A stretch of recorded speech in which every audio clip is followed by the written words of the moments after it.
Las sombras de la conciencia, el velo descorrido, el mundo, tal como lo conocemos, no es más que una fina capa de pintura sobre un lienzo infinito de sombras y misterios.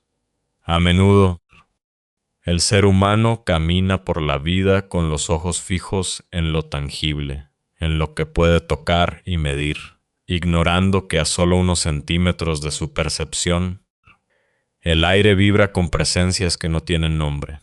Hay lugares donde el tiempo parece detenerse, donde el pasado se niega a morir y donde la mente, ese motor incansable de energía, es capaz de dar forma a lo impensable. Esta es la crónica de tres almas que cruzaron el umbral, tres historias donde el terror no provino solo del exterior, sino de la profunda conexión entre lo vivo y lo que jamás debió despertar. Parte menos. El centinela de los olivos. El campamento de verano en las profundidades del bosque mediterráneo siempre había sido un lugar de risas. Canciones alrededor de la hoguera y el aroma penetrante de los pinos y la tierra seca.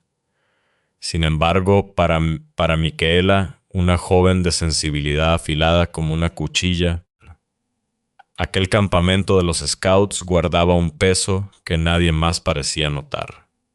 Era una noche de calor pegajoso, de esas que el aire no corre, y los insectos zumban con una insistencia frenética. Micaela se encontraba sumergida en una tristeza repentina y devastadora. Un llanto que le brotaba de las entrañas sin una razón aparente. El bosque, que durante el día era un patio de recreo, se había transformado al caer el sol en una masa informe de sombras amenazantes. Una de las monitoras veteranas, una joven de unos 17 años, la acompañó en un breve paseo para intentar calmar su angustia. Caminaron bajo la luz plateada de una luna a medias, hasta que Micaela decidió que necesitaba lavarse la cara y refrescarse. Se separaron. La joven scout tomó su neceser y comenzó a subir la cuesta que llevaba a los baños. Un camino de unos 20 metros flanqueado por olivos retorcidos que parecían extremidades de gigantes enterrados. Al final de la cuesta, un foco de luz halógena, instalado para evitar accidentes nocturnos, brillaba con una intensidad violenta, deslumbrando a cualquiera que subiera. Micaela entrecerró los ojos, protegiéndose con la mano.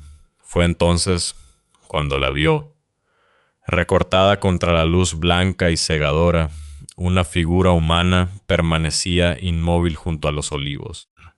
Era una silueta perfectamente definida, alta y robusta. Tenía los brazos cruzados sobre el pecho y movía un pie con una impaciencia rítmica, como un centinela que espera a alguien que llega tarde a una cita importante. Micaela se detuvo en seco. El vello de sus brazos se erizó. Por un segundo, pensó que era la monitora que acababa de dejar atrás, pero la lógica le gritó que era imposible. Ella se había ido en dirección opuesta. Además, aquella figura emanaba una energía que helaba la sangre a pesar del calor nocturno. No era miedo lo que sentía Micaela, sino un respeto ancestral. Una sensación de estar ante algo que no pertenecía a ese plano, pero que reclamaba su espacio con autoridad. A medida que se acercaba, la luz del foco le impedía ver los rasgos del rostro.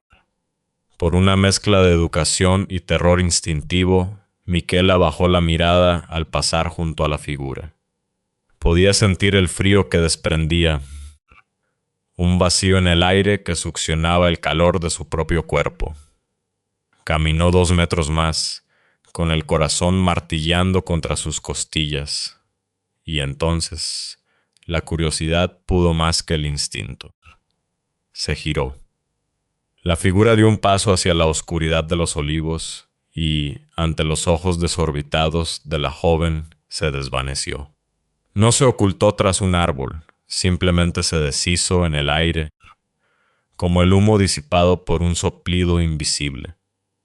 Micaela no esperó a que la aparición regresara. Corrió hacia los baños con los pulmones ardiendo. Allí encontró a un grupo de niños rodeando a otros scouts mayores que, entre risas macabras, contaban la leyenda de un antiguo instructor que había muerto años atrás, exactamente en el lugar donde Micaela acababa de ver la sombra. Pero lo que Micaela comprendió esa noche fue mucho más aterrador que un simple fantasma. Aquella entidad no era necesariamente el alma del muerto. Era una tulpa. Durante décadas, cientos de niños habían pasado por ese campamento, alimentando el miedo a ese rincón oscuro, proyectando su energía mental y su terror en el mismo punto exacto.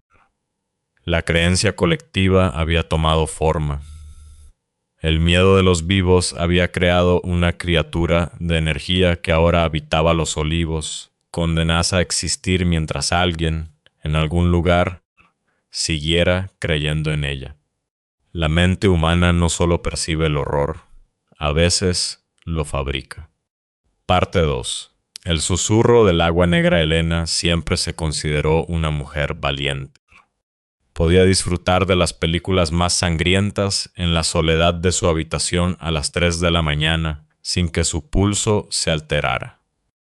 Sin embargo, sentía una debilidad, la oscuridad absoluta. Para ella, la sombra no era la ausencia de luz, sino una presencia física que podía asfixiar. Ese verano, en la casa de sus abuelos en los valles más profundos de Asturias, esa vulnerabilidad se convertiría en su peor pesadilla. La finca era un paraíso de helechos y niebla, pero en una esquina olvidada del jardín, donde la maleza crecía con una hazaña inusual, se alzaba un pozo antiguo. Era una estructura de piedra cubierta de moho, con una tapa de hierro oxidado que parecía sellar algo que no debía salir. Una noche, impulsada por una curiosidad malsana y armada solo con la luz de su tablet, Elena se escabulló de la casa. El jardín olía a tierra mojada y a flores nocturnas. Cada paso sobre las ramas secas sonaba como un disparo en el silencio de la madrugada. Cuando llegó al pozo, un escalofrío le recorrió la columna vertebral. Con un esfuerzo que hizo crujir sus músculos, apartó la tapa de hierro. El interior era un bocado de negrura infinita. Elena proyectó la luz hacia abajo, pero la claridad parecía ser devorada por el abismo.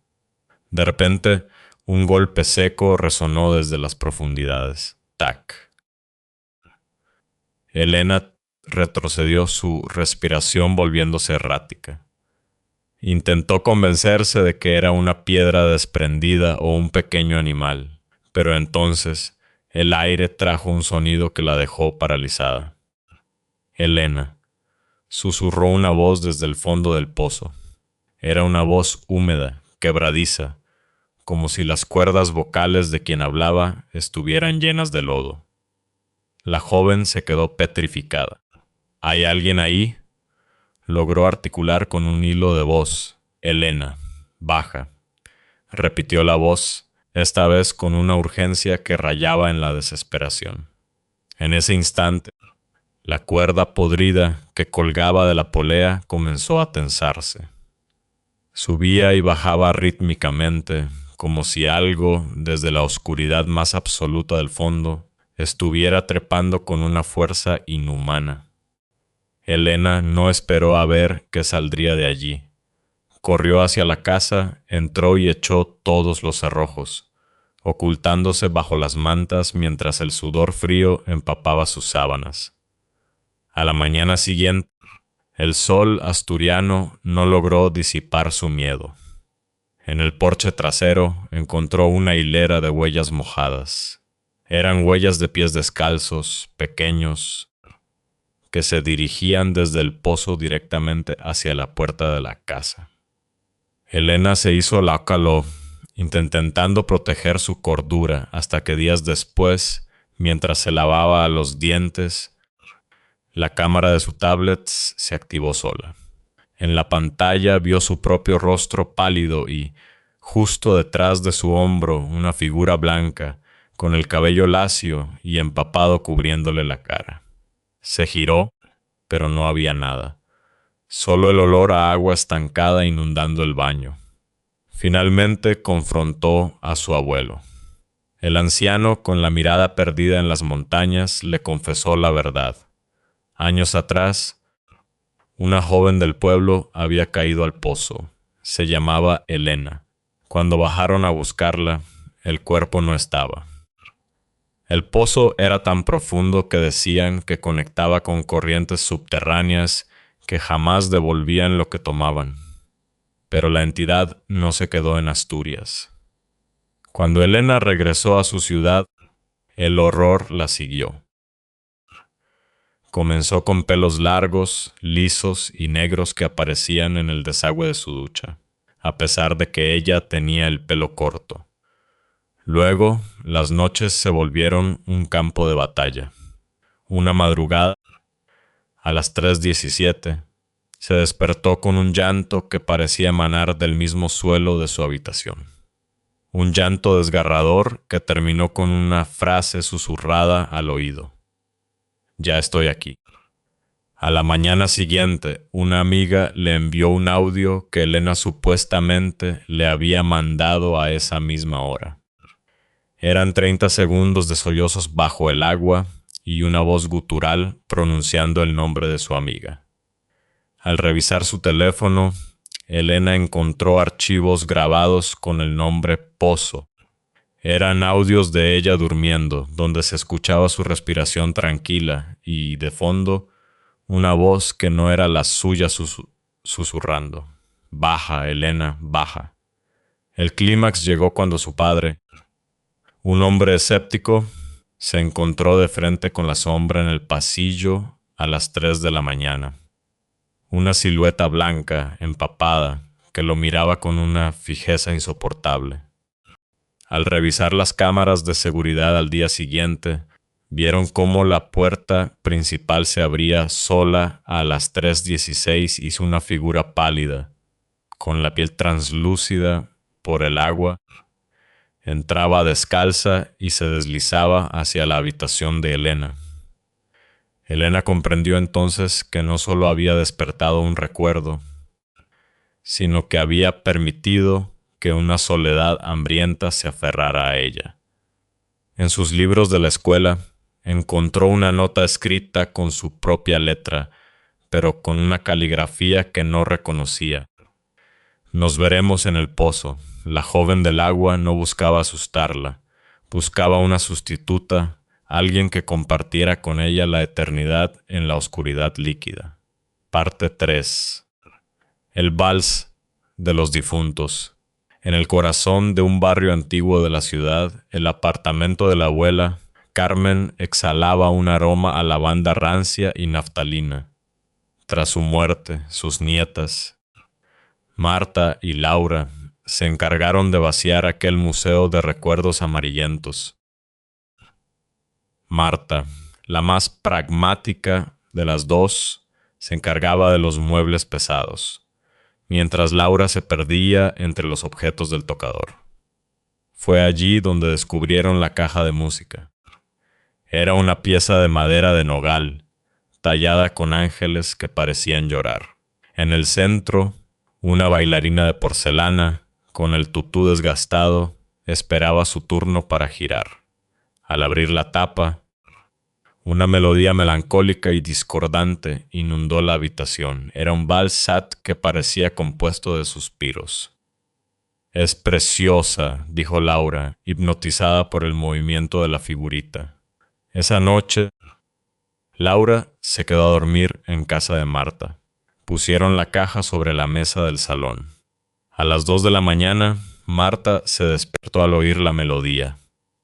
Al salir al salón, Encontró la caja abierta bajo la luz de la luna. Laura estaba de pie ante ella, con los ojos vidriosos y fijos en la bailarina. Estaba en un trance profundo, moviendo los dedos al ritmo de la música. Cuando Marta la tocó, Laura parpadeó, confundida, sin recordar cómo había llegado allí. La segunda noche, el horror cobró una forma más física. Marta despertó y escuchó dos melodías entrelazadas, desafinadas entre sí, creando una cacofonía que hacía doler los dientes. En el salón, Laura no estaba quieta, estaba bailando.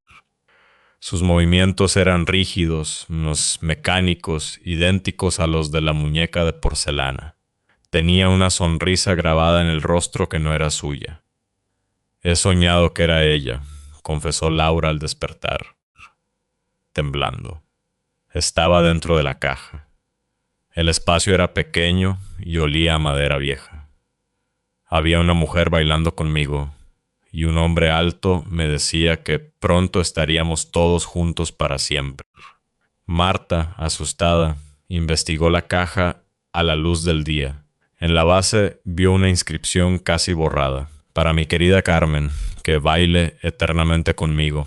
Con amor, Eduardo. Eduardo, el abuelo que Marta nunca conoció, había sido un hombre consumido por los celos. Incluso en vida no soportaba que Carmen sonriera a nadie más. Parece que la muerte no había apaciguado su posesividad. Había convertido aquella caja en una prisión, una trampa de energía para retener el alma de su esposa, y ahora, con Carmen muerta, la caja buscaba nuevas bailarinas. El acoso se volvió insoportable. Laura empezó a recibir llamadas a las 3 de la mañana. Tengo que bailar. ¿Me acompañas? Decía su propia voz al otro lado de la línea. Marta encontró una fotografía vieja de 1952 donde Carmen y Eduardo bailaban. En el reverso, la misma frase, bailando eternamente. La caja fue vendida junto con el resto de los muebles del apartamento, pero el vínculo no se rompió. Laura sigue teniendo sueños donde un salón infinito la espera. A veces, en las cenas familiares se queda paralizada, con los ojos perdidos, y Marta sabe que en ese momento su prima no está allí. Una parte de ella ha sido arrastrada al vals de los muertos, bailando al ritmo de una canción que nunca termina, en un salón donde los celos de un hombre muerto son las paredes que impiden la salida. Epílogo. El peso de lo invisible. Hay puertas que, una vez abiertas, no pueden volverse a cerrarse. Ya sea por el poder de la mente colectiva, que crea monstruos de la nada, por la llamada de un agua estancada que reclama un nombre, o por la melodía de un amor tóxico que sobrevive a la tumba, lo paranormal no es algo que se busca, sino algo que te encuentra cuando bajas la guardia. Aquellos que han escuchado el susurro en el pozo o el vals en la medianoche saben que la realidad es un velo muy fino, y a veces solo hace falta un descuido, una mirada curiosa o un objeto antiguo para que lo que está al otro lado decida que ya no quiere estar solo. Si alguna vez sientes un frío repentino o escuchas tu nombre en un lugar donde nadie debería conocerte, no mires atrás. Hay bailes que duran toda una eternidad y pozos que no tienen fondo. Y en la oscuridad siempre hay algo esperando a que decidas bajar.